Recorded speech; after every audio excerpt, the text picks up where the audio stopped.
Hey everyone, and welcome to Read On. Today we have two great authors. Our third one has seemed to have gone AWOL, so hopefully she shows up.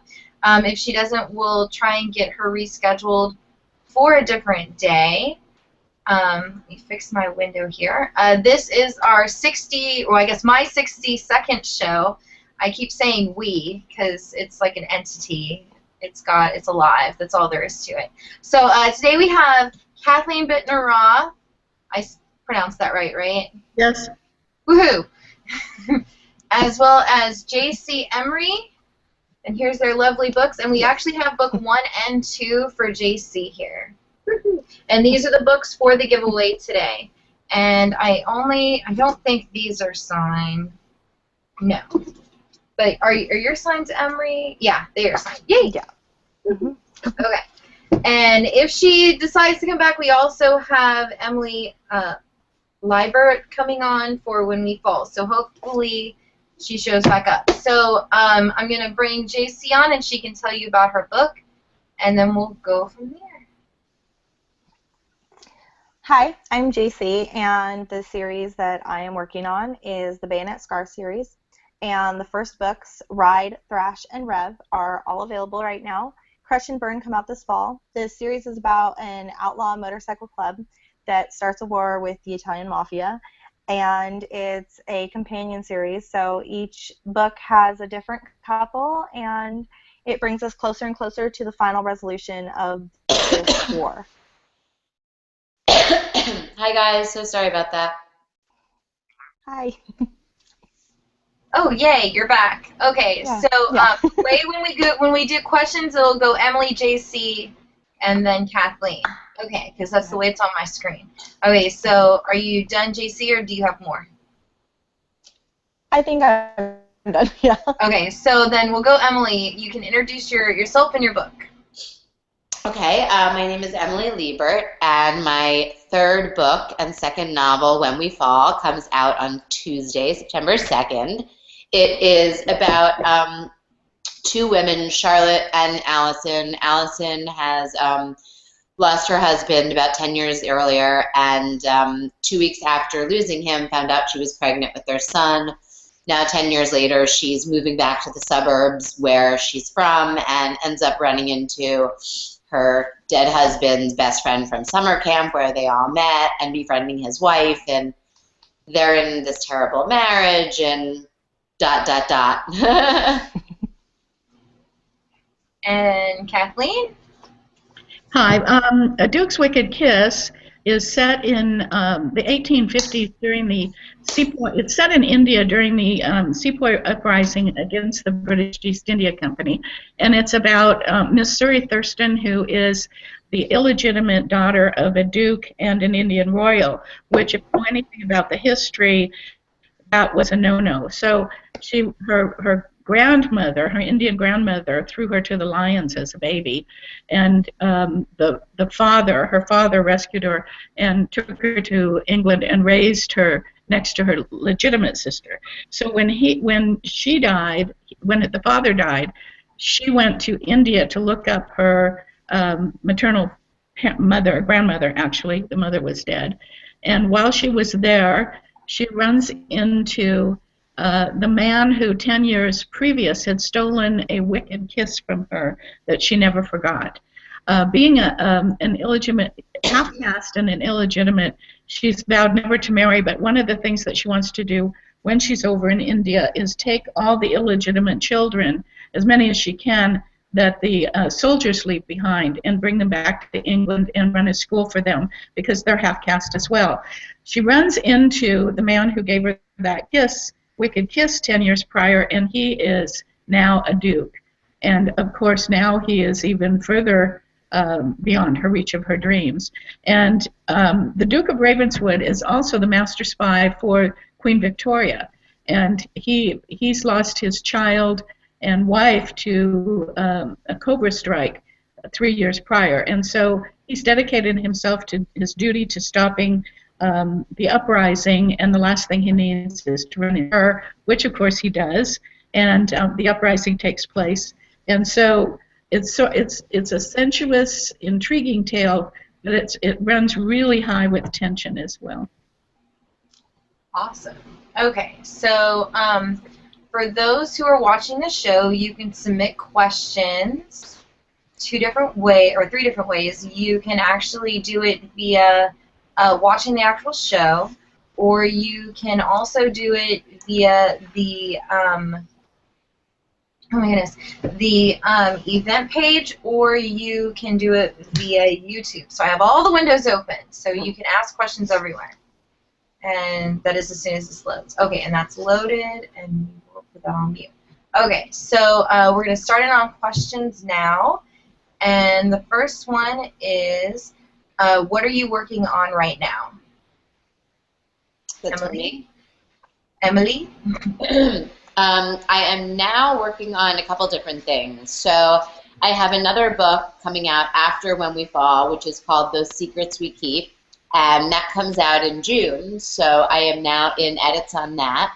And then in about a month after When We Fall comes out, and I do sort of a book tour and all the publicity that comes along with that, which of course is also work, but fun work, then I will start writing my 5th book, as yet titled, which will come out in spring of 2016. So I'm sort of at different places on 3 different books right now.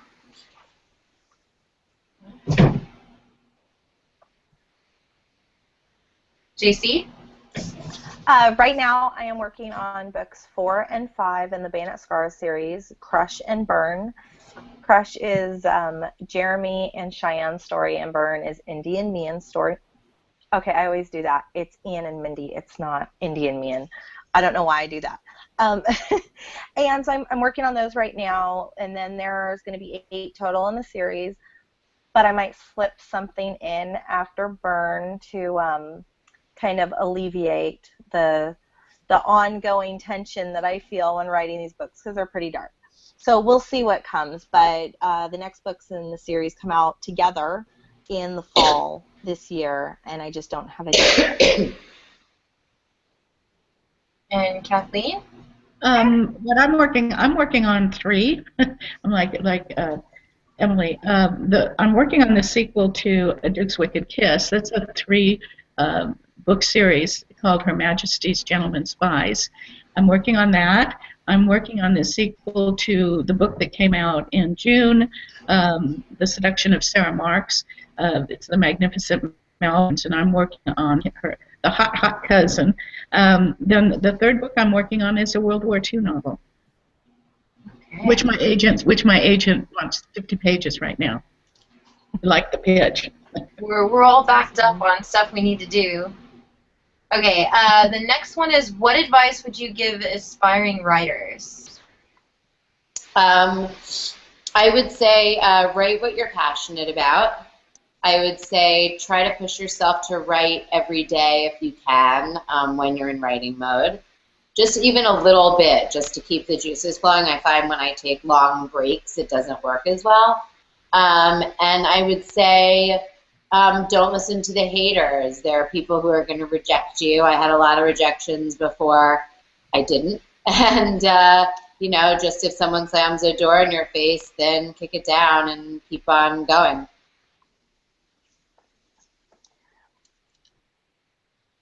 I think the biggest thing that I've learned that's most important that I wish somebody could have told me a few years ago was just, like Emily said, you know, follow your heart. Don't let people knock you down. One of the biggest things, I think, is also learning the rules before you break them. Study what your peers do and see what works for them, and then find your own path. And just because it works for them doesn't mean it has to work for you. But I'm a big fan of knowing what you're not supposed to do before you decide to just run over it and do it anyway. And for me, of course, it's pretty much the same thing, except study the craft. The craft is really important because that's your foundation. It's like an architect. They have to study, get their degree, and then they can build all kinds of fabulous things on their dreams. And that's what you'll be doing, is building your dreams. And your dreams are yours. They're nobody else's. And then go online. There are a lot of classes online. but get with a critique group, and if they don't work, get with another critique group, and just keep moving on. And the important thing is to write your goal, and your goal can change as you move along. The more you find your voice, the more your goals may change. And Emily's right. You need to write every day, even if you're writing down. When I first started writing, way back, when I was stuck in a place in my life, the first thing that I did when I started writing was I just took a pen and just pounded it on a piece of paper, because I didn't know what was inside me that could come out. And then the pen started flowing, and I started writing. I don't know what to write about. I don't know what I'm writing. I just want to write. And then suddenly a story came out. I like that. Yeah. The next one is, how long did it take you to write this book? It took me about 6 months to write this book.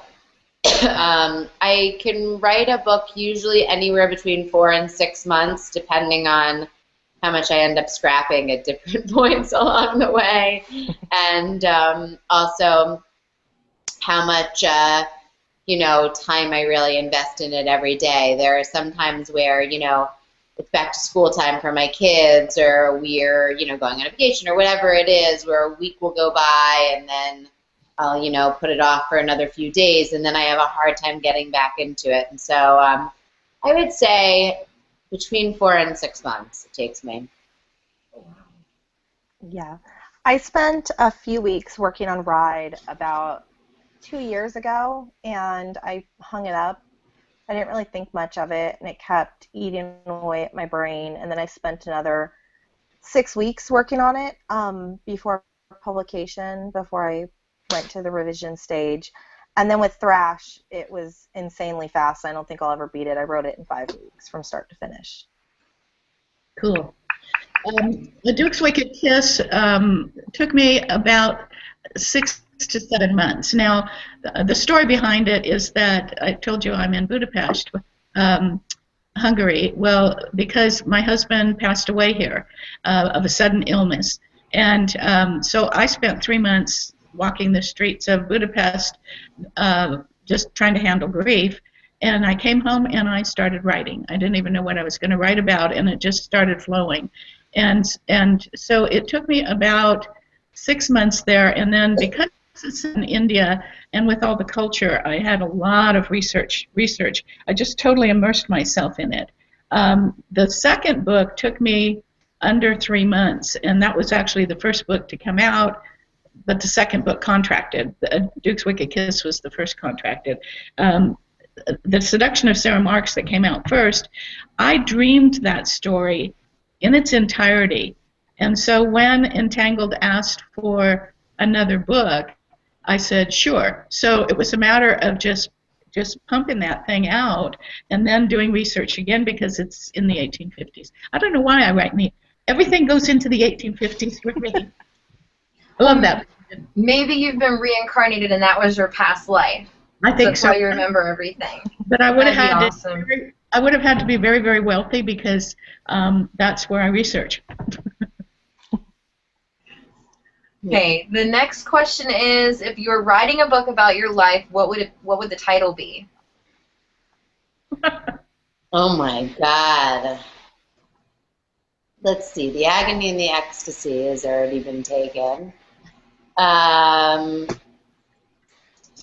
God, that's a tough one. I don't know. I don't have an answer. I have to think on it. Come back to me. I would probably have to say, the first thing that popped into my mind, the title would be, What the Hell Did I Just Do? Because even when you make positive choices in life, and writing a book and publishing, like, even when it turns out well, it's like, what the hell did I just do? Okay.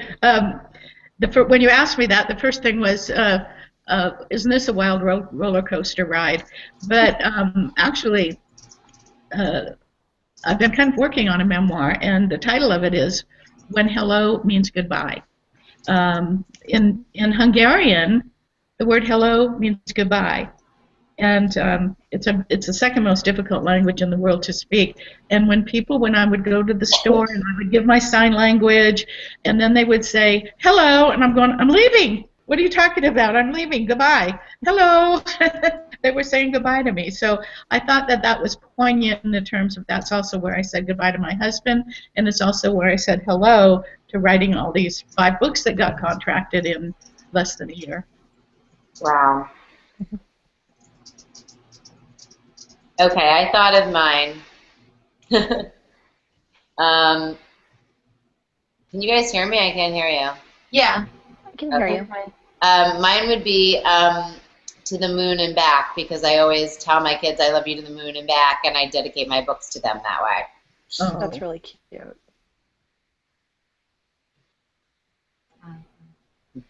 Okay, the next one is, if your book was made for the screen, would you want it to be a TV or a movie? A TV series or a movie? I would want it to be a major box office movie. Why not? Go big or go home. I mean. Go big or go home. Absolutely, Emily. Oh gosh, whichever one would give me the highest rating. I mean, to actually be able to turn them onto the screen, it wouldn't be rated R to capture the story properly. That sounds horrible, but it's true. So I think I'd have to go whichever one gave me the most flexibility. I would definitely go for a television series. The reason why is that those things are repeated over and over, and you get royalties forever. That's smart. And also, like on Starz, HBO, there's no holds barred, so you can do anything, and you can get international rights for it. So there's more money actually more money in this series, unless you're a Brad Pitt and Angelina Jolie with $20 million a picture, which the writers don't get. So I would take the series. As soon as you said TV series, that's what I was thinking, that yours would like pair really well with like Outlander and stuff, that they have going on. Yeah, she's going to collect. Gabaldon is going to Gobaldon, I guess she calls herself. She's going to collect royalties on that the rest of her life. Oh, well, her grandchildren. Oh yeah. Okay. The next question is, when did you first realize you wanted to be a writer? Probably in high school. I mean, I always loved telling stories throughout my childhood, and I would often elaborate, on said stories, but I don't think I really tied that to knowing I wanted to be a writer until I was in high school and I started thinking I wanted to go in some kind of journalism. I didn't actually go right to author, but I think I thought I wanted to work in radio or television, which is ultimately where my career started. But yeah, in high school, I would say, is when those seeds were planted. I've always written little notebooks. My best friend and I, we had these spiral-bound notebooks filled with different stories that we started, and we either never finished or they went into 5 different notebooks that were all totally handwritten back when we were teenagers. And I've always loved writing, but it wasn't until I was unemployed 2 years ago and I decided to publish my first book, self-publish it, that I actually started to feel like I want to be a writer, and I am a writer, because it was always just something that I did before that. Is your friend an author? She's not. She's my personal assistant. Her name's Mandy. She totally needs to do it. We're talking about taking some of our stories that we have locked in boxes so nobody can read them because it's embarrassing. That people could find them. That we're talking about trying to turn that into something that we could co-author together, but maybe everybody just needs to tell her to do it. Do it. Yeah. Yes. Good for you for self-pubbing those first ones. Thank you. I suppose I've always wanted to be a writer, although I didn't think of it in those terms. But I taught myself to read at a very young age.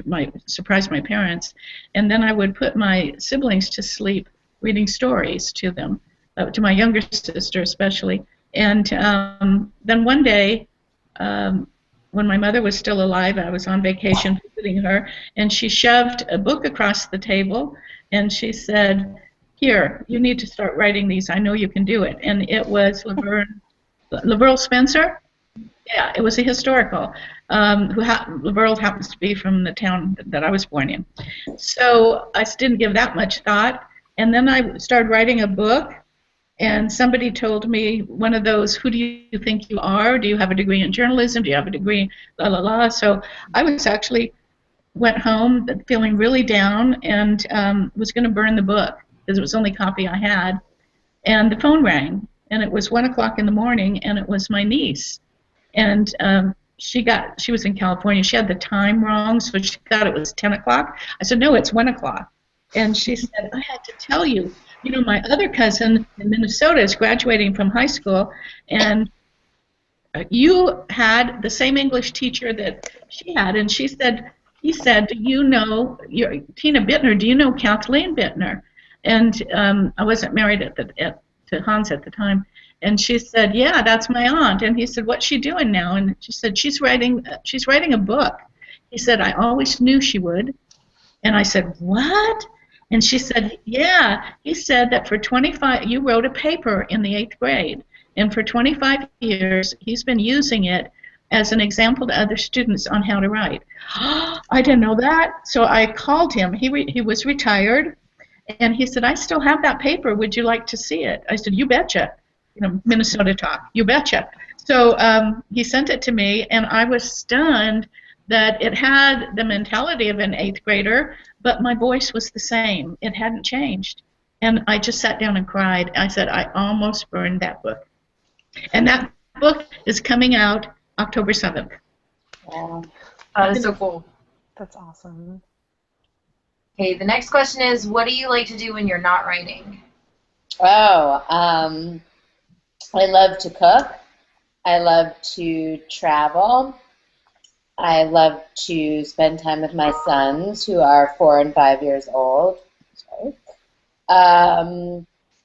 And I love to read, of course. I don't get to read a ton for pleasure because I don't have a lot of time. I have 2 young sons, and with all the books, and then with blurbing a lot of authors' books too.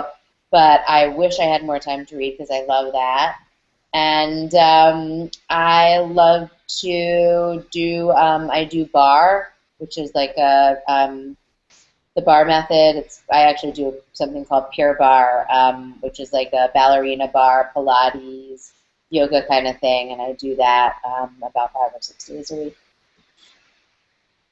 You said bar. I was thinking like you were like no, that would probably be better, but you hang out at the bar. That's sort of the opposite thing to your body. She's a Hemingway. JC? Oh gosh, I love TV. I'm such a couch potato sometimes. I'm actually more of a TV watcher when I'm trying to avoid writing. I play with graphics. That's always fun. But I try now to do things that are going to be completely separate from work-related stuff. Because even playing with graphics, I end up working on book promos and things. I love graphic design. That's something that I adore. I like getting out of the house is the biggest thing. I just want out since I work home. Traveling is fun. That always ends up being work-related. I probably just getting out and hanging out with people because I know that you all know this, but being a writer, it can be so solitary and confining that you have to be in your own headspace for hours at a time, that when I'm not working, I just want to go be with people, like the people that I love that I've been ignoring for weeks on end. I love travel, and that's part of why I stay in Budapest too, is because it's so central to traveling any place.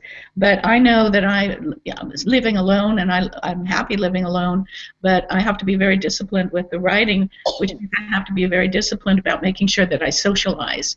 And Budapest is such a beautiful city. I live a block from the city park where there's a castle, there's the thermal baths that I go to, and so on. But I make sure that I take time to go.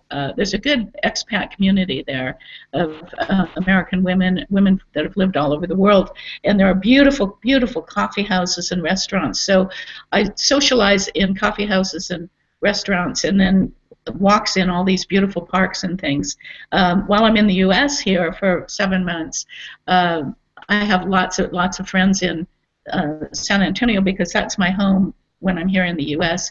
So tomorrow, for instance, I have a book signing and reading at a bookstore downtown, and afterwards I'm going out to dinner with whoever wants to join me. So I think there are about 20 or 30 coming. That's how I like to spend my time on reading. But I read every night. So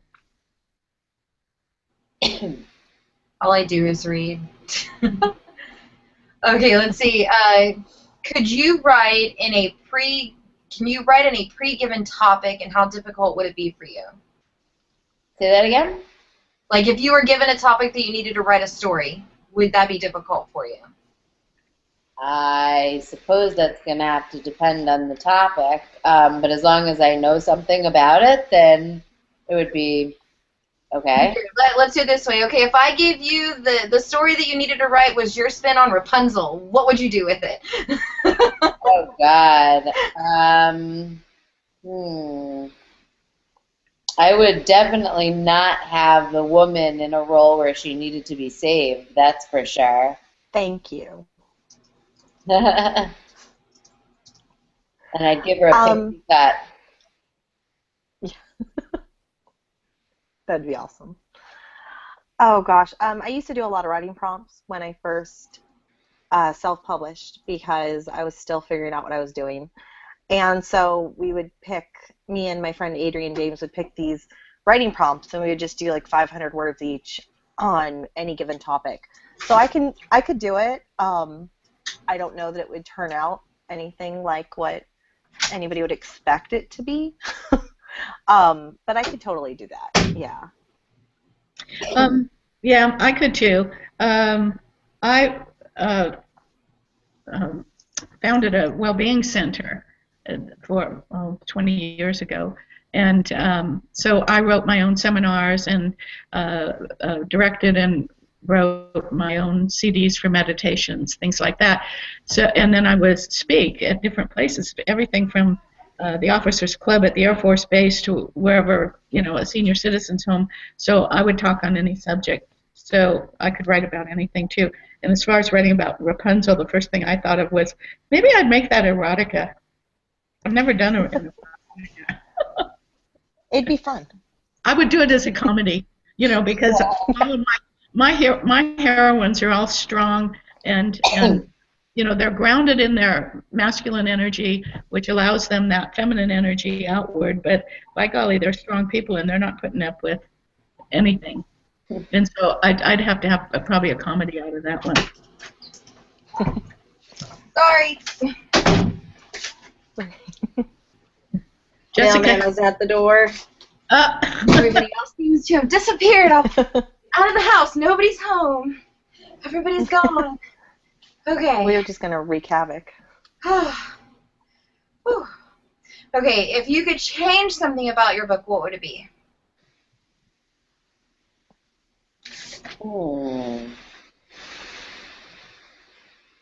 I could change something. What would it be? Gosh. I don't know the answer to that. All right, I'm going to come back to me. Yes. Oh, gosh.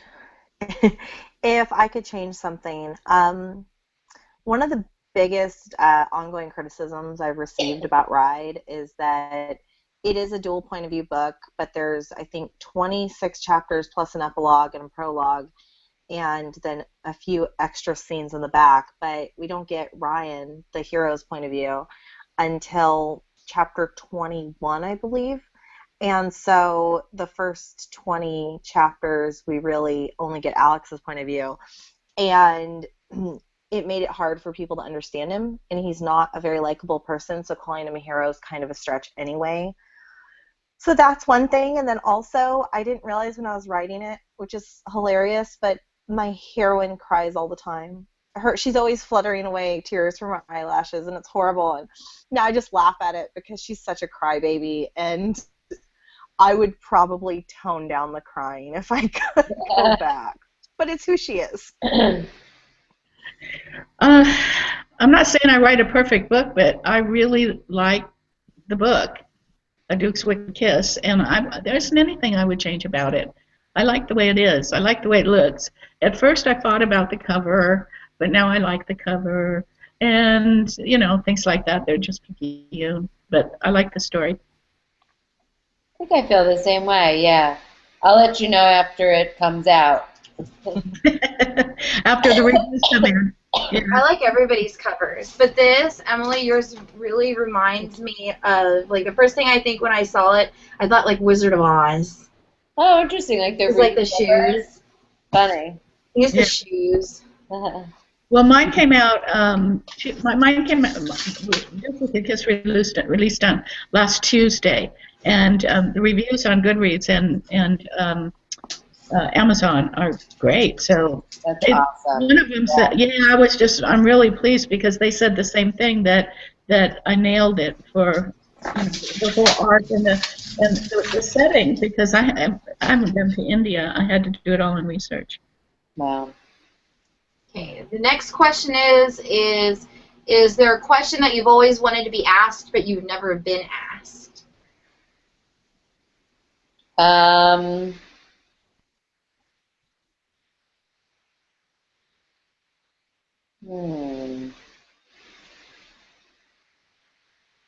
Do you want $1 million?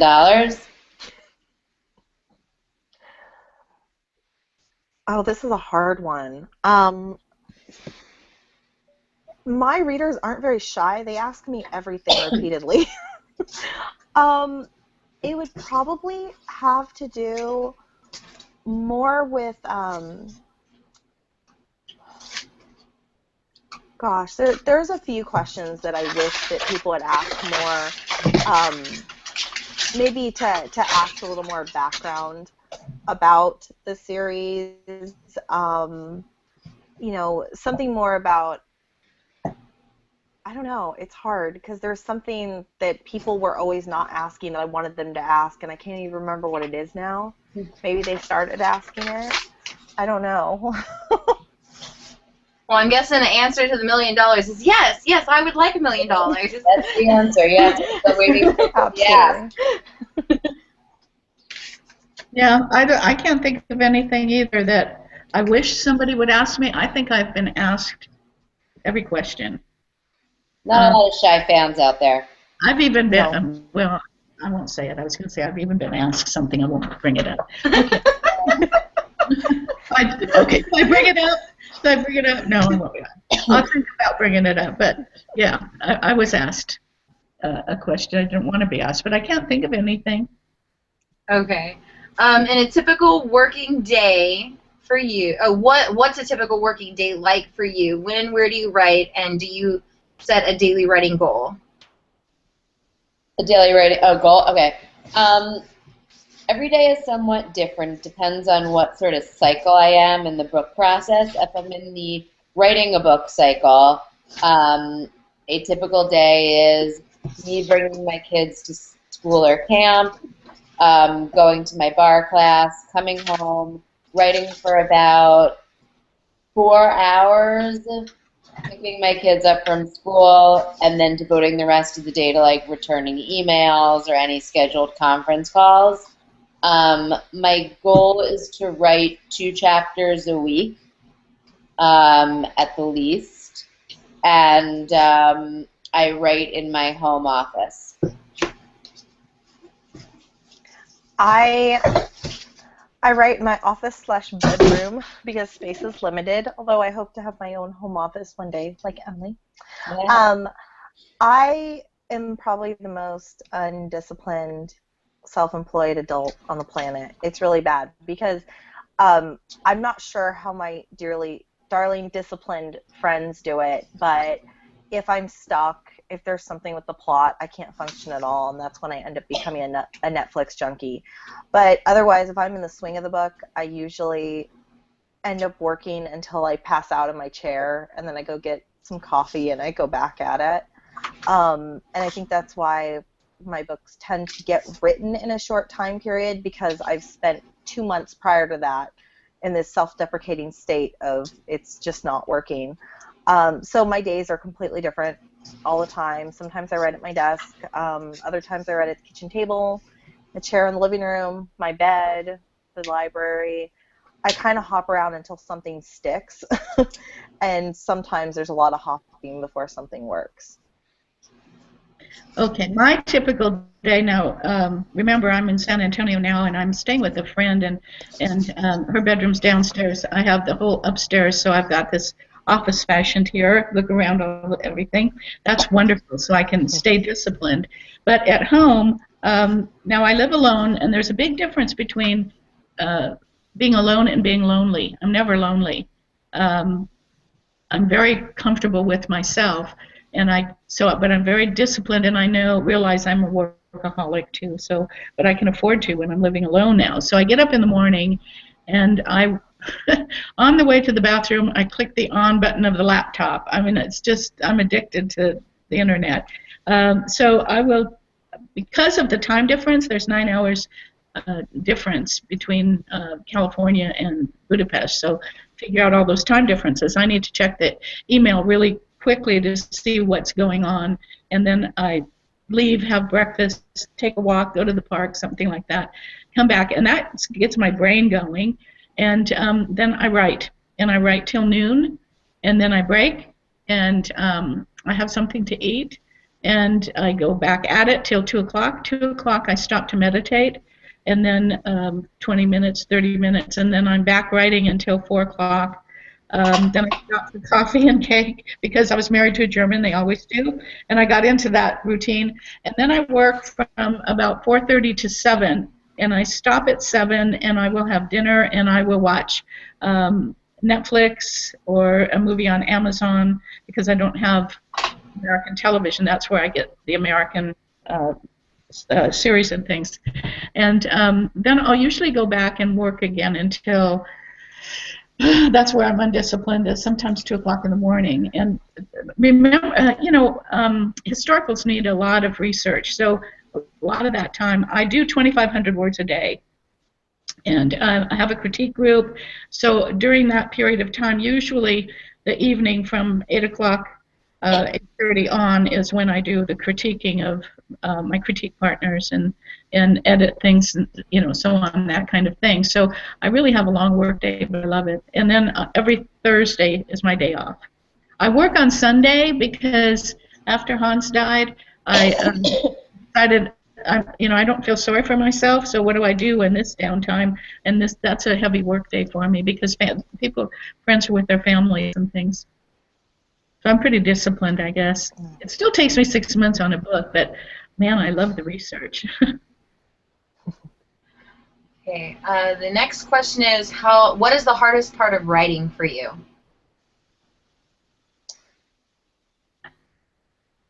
Getting going in the very beginning. Once I get going and I get those first few sentences out and they're rolling the way I want, everything sort of on a good day tends to come out. So it's really just sitting down and that first part of just starting a new chapter. I think the hardest thing is writer's block, which is really just saying that something's not working with the story, and it's figuring out what's not working and how to fix it, because I can't continue. I completely freeze up and I just can't move on at all until I figure it out, and sometimes that lasts several weeks, unfortunately. That's really the biggest problem, because I can start the book perfectly fine, but once I get into that first hiccup, realizing that maybe a character's motivations weren't quite as strong as they should be, or I have a character in a scene where in the other book he's not there, he's in a different part of town, and then I need to figure out how to fix that mistake, because in my series, part of the Outlaw Motorcycle Club is it's a 9-man charter, and there's 9 fluid parts of this club at any given time, plus the women in their lives, plus their kids, plus the Italian mafia. And I have to make sure that as the timeline moves forward that everybody's where they're supposed to be, their speech patterns remain consistent, and when I'm trying to get to a goal and I can't do that because I have everybody placed in different spots and there's nobody to spare, it can become quite challenging. So I think that that's the biggest part, is keeping it, not dropping the phone. That's a big part. It's just keeping it straight and working through those plot issues. I just keep running into them, unfortunately. Oh, the hardest part, I'm like Emily, the hardest part for me is starting one. I don't plot my books. I write by the seat of my pants. So when I'm writing, I am totally immersed in the characters, and I feel as though I'm right in the scene, walking around with them, or right inside their head, or right inside their body. So I'm good at all these intuitive clues and things. I like mystery, a little mystery in every story that I write. It's heavily a love story, but I like that little twist in there. And so all those little clues I carry around inside of my head, and I suppose that's why I stay immersed in the book when I do. But it's that getting started, and I'll literally walk around the desk. I write at home, by the way, and I will suddenly need to clean out a drawer that hasn't been cleaned for a while, or I haven't emailed so and so in like 10 years. So maybe I'll try to email them again, that kind of thing. And Facebook, get caught on Facebook or something. But that's the hardest part, is once I get started, then the hardest part is quitting until I'm just dead. Sometimes my eyes are dry because I just keep going. Okay, the next question is actually from Facebook, and it said, if you had to be one of the characters in your story and you had to go and be assimilated as that person, who would you choose? In this book? Yeah, in this book.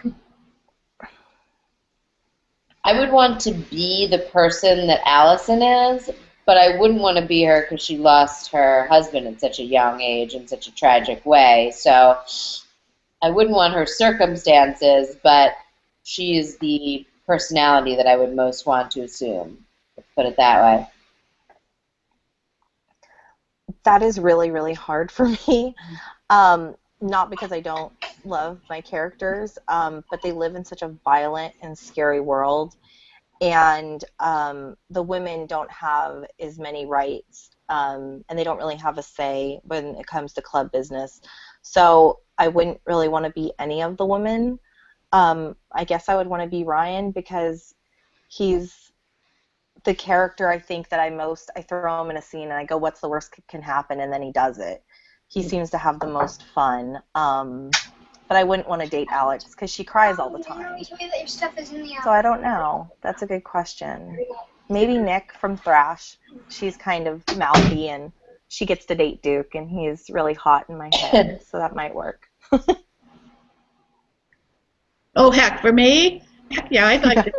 I'd be Surrey and I get to sleep with the Duke. Are you kidding? He's hot. Yeah. But anyway, but there's one character, a secondary character in that book, Tanush, and he is the Duke's private guard, and he is trained in a special martial arts, and he is just a kick-ass hero as a secondary hero, and he will end up having his own book because there's a whole twist to that as well. That would be fun, really fun to be him and be able to have that kind of an expertise that is raised so high. They say that when you raise that high in that kind of an endeavor, that you don't give up sex, it gives you up. So he's actually celibate, and not by choice, but by the training that he's had. So that makes a really interesting second book when he's the hero, right? We can change that, can't we? The celibacy. Well, yeah. What do you think is going to happen in the second book? I have to read this. Yeah, who's going to seduce him, right? Oh my goodness. Okay, who did the artwork for your book? Was it the first cover, and do you like it? The one that got published. Um, my publishing house, Penguin Random House, their art department did the cover. It was not the first cover. It was the fourth cover, probably. I wasn't happy with the first ones, and then we all sat down and looked at some different images and made some color changes and decided we liked this one the best, and it was a process to get the cover right. But I love it now. The cover for Ride, Thrash, and Rev, they were done by Gonnet Designs, who is done by one of my close friends. Adrienne James is her pen name. And the best thing, I think, for me about being self-published is that I know that I can go to her and I can be super, super picky. And I'm like, can you move his tattoo slightly to the left on his right bicep? And that was fun. It was great. I gave her a mock-up and it was horrible. And she came back with something and made it gorgeous. And I credit the cover for Ride's success initially because it's what drew people in.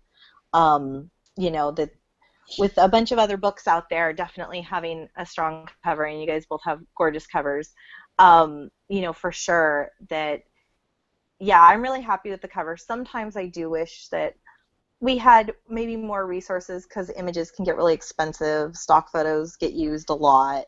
So sometimes I do get a little envious of the girls with publishing houses because I think you probably could get access to things that I am either not willing to pay for or I just can't.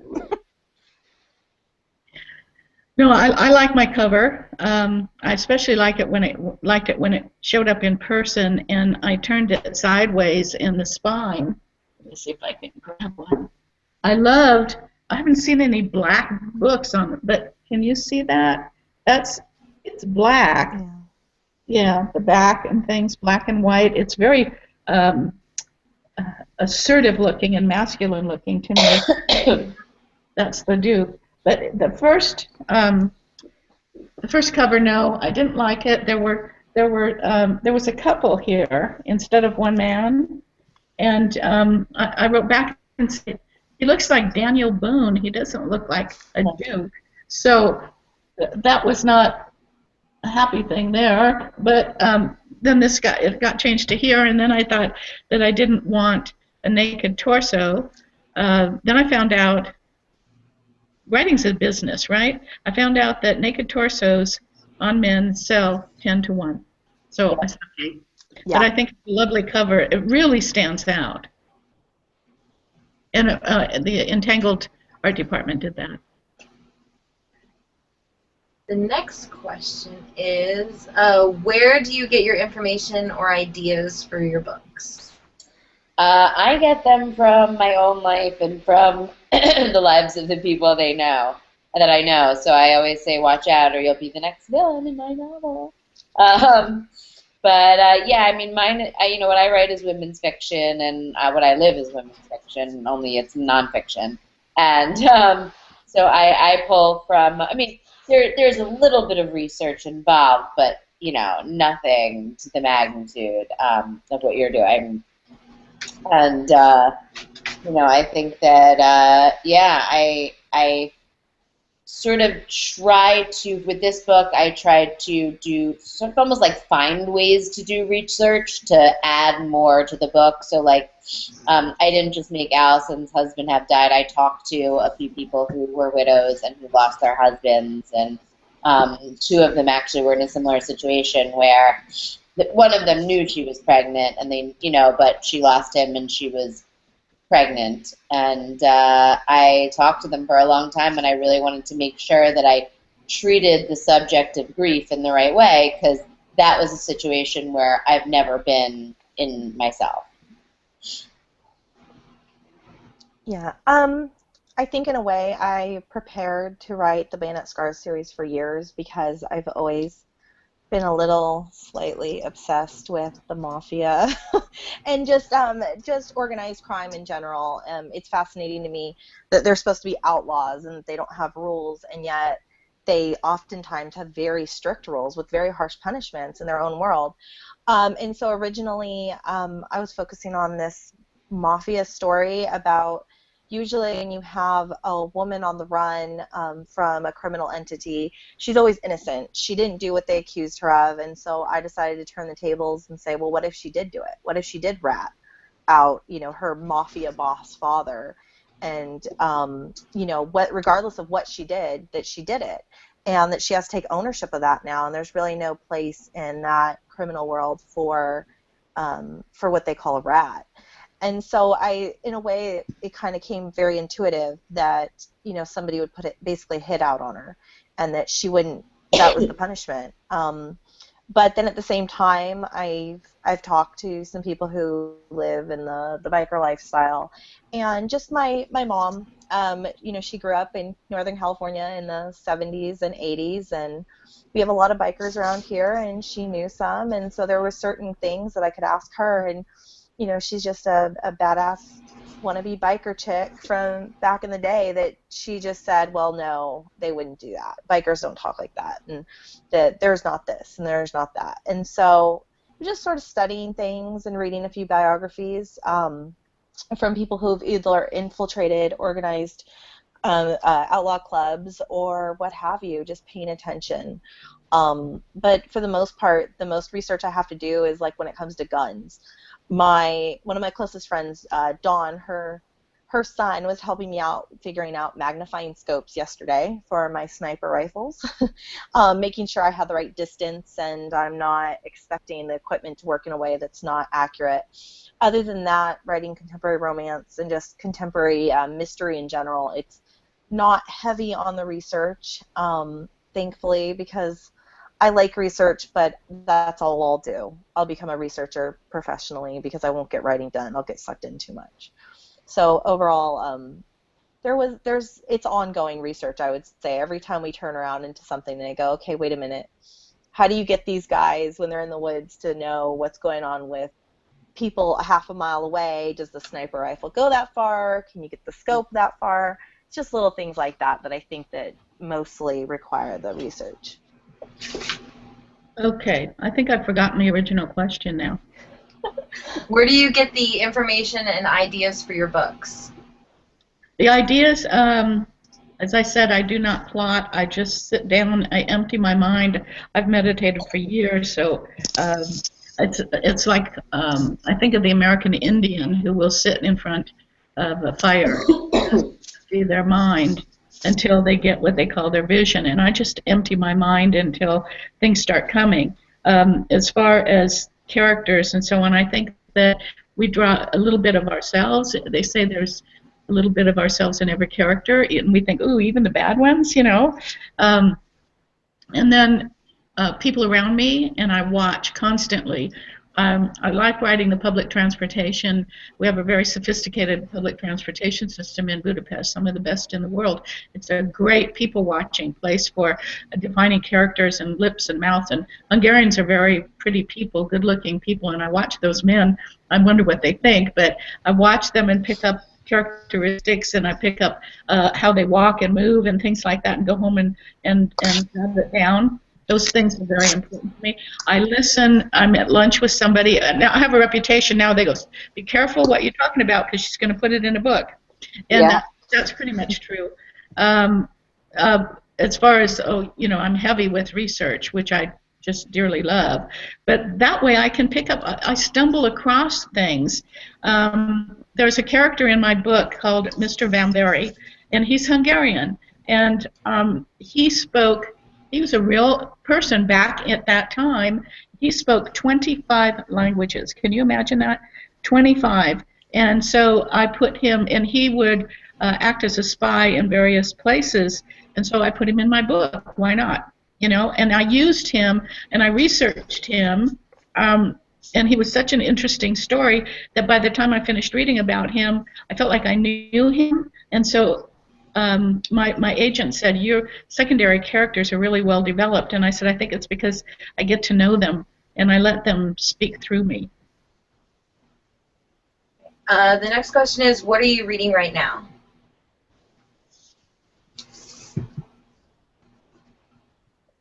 Uh-oh. We will come back to Emily. Oh, is she there? Okay. Is she there? No. Okay, JC, what are you reading right now? kind of having a hard time reading things because everything I want to read is, dark and sexy, and it's too close to what I'm writing. So I try to find the lighter stuff. I just started reading Divine and Dateless by Tara West. It's I'm in the first few pages, but it's absolutely hilarious. And I'm reading Interview with the Vampire by Anne Rice, finally, because I never actually read that one to begin with. So I'm just poking through a few different things. I just started a book class. As soon as I finish one, even if it's 2 o'clock in the morning, I immediately start another one. So I just keep on going. So I just finished a Sarah McLean, and I'm terrible about the title. It's one of the Scandalous Rogue series. I think it's book 1. I did book 2 and then went back to book 1. And then I started a Rachel Gibson, because I went from historical to contemporary. I love Rachel Gibson, just love her. And then I'm also reading a nonfiction. I'm reading World War II, so that I'm doing research while I'm reading, because I'm writing the World War II story, which actually is going to be women's fiction more than romance, but there's a backstory to it. And so I need to do the research, and the best way to do the research is to find an enjoyable nonfiction to read, and that's what I'm doing now. I'm reading this. It's called Unwept, and it's from Tracy and Laura Hickman, and it's really, really good. Yeah. Okay. Oh, Emily's back. Yay. Sorry. Okay, so the question right now is, what are you currently reading? Oh, I am currently reading Emily Giffen's The One and Only. I'm reading Leon Moriarty's Big Little Secrets and my husband, it was my Big Little Liars and My Husband's Secret. Big Little Lies, My Husband's Secret. Sorry. It's all right. Okay. The next question is, how did you get interested in writing this particular genre? This was the genre. Sorry, I'm just trying to find a space where I can plug in my computer. This was the genre that I always read, and it was what seemed sort of to flow from my mind and what I was passionate about. So I just went with it. I've always been interested in crime dramas and the stories that kind of make you go, oh my God, did they just do that? So I think it was kind of natural in that respect of writing this. But Ride was my 4th book to be published, and the first 3 were nothing like this. So I definitely can do lighter and funnier and paranormal and everything, but I think at its heart that this is kind of where my heart is, being able to tell these stories where people have to go to these highest highs and the lowest lows of like humanity just to sort of make it through the day.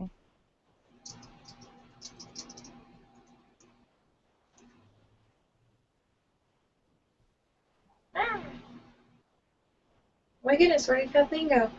We're like losing people at different times. Kathleen?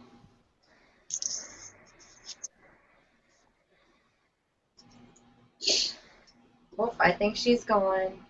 This thing is, oh, is she back? Maybe not. Nope, she's gone. Oi.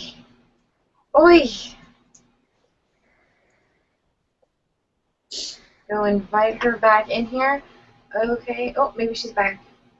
Hello?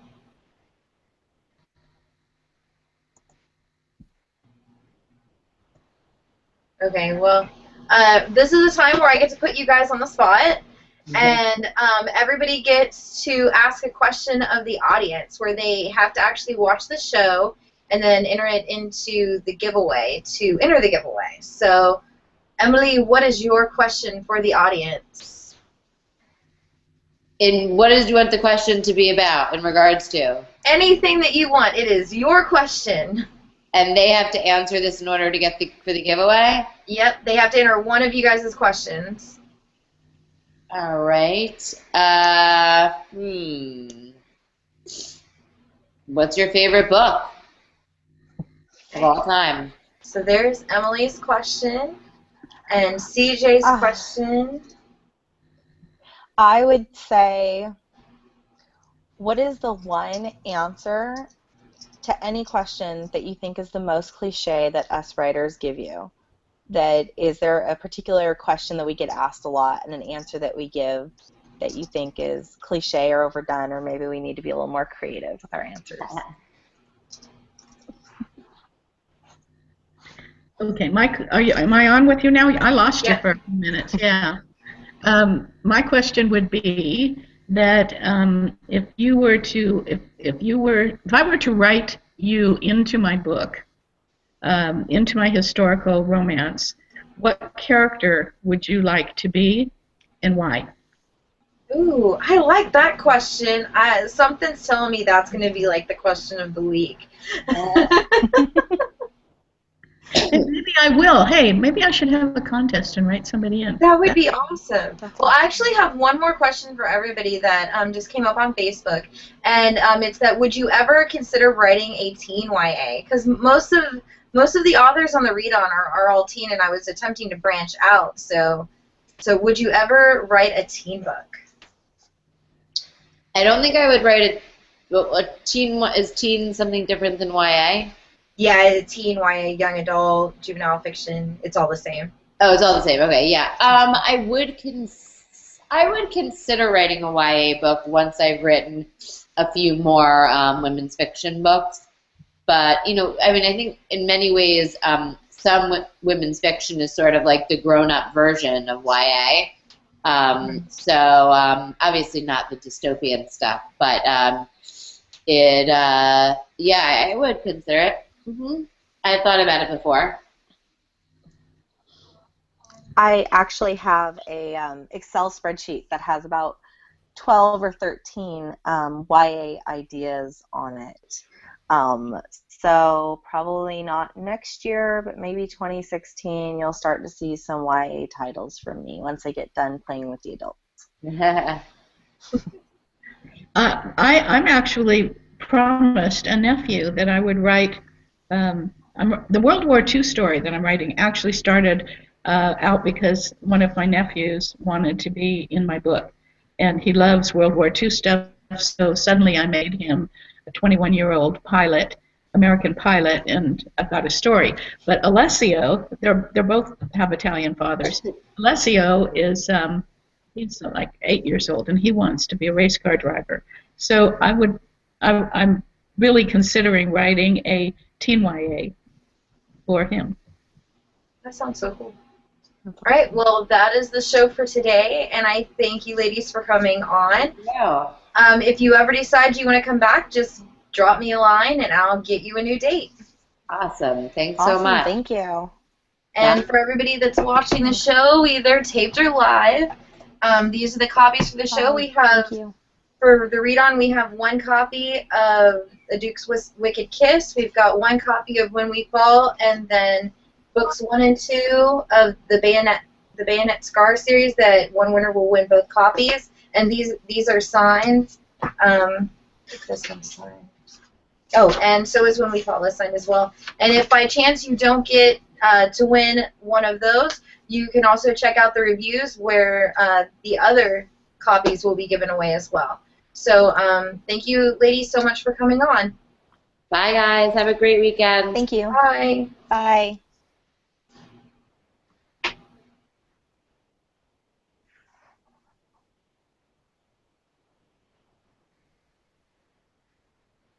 You have to hang up. Oh. We have to hang up? Yeah. Okay. Obviously, I don't know what I'm doing. Bye, guys. Bye, Jessica. That was Bye. fun. Bye. This was fun. Goodbye. Bye. And thank everybody. I thank everybody for watching the show. And just as a general reminder that the next show will not be until September 20th, and we will be bringing on Lori Crompton for Adrenaline Crush. Holly, I cannot pronounce her last name, but it is for Feral, as well as Mindy McGinnis for, oh, it just completely popped out of my head, for, book 2 of Not a Drop to Drink, which is In a Handful of Dust. So they will be back on September 20th, and I hope you guys join us then, and I will catch everybody later. Bye.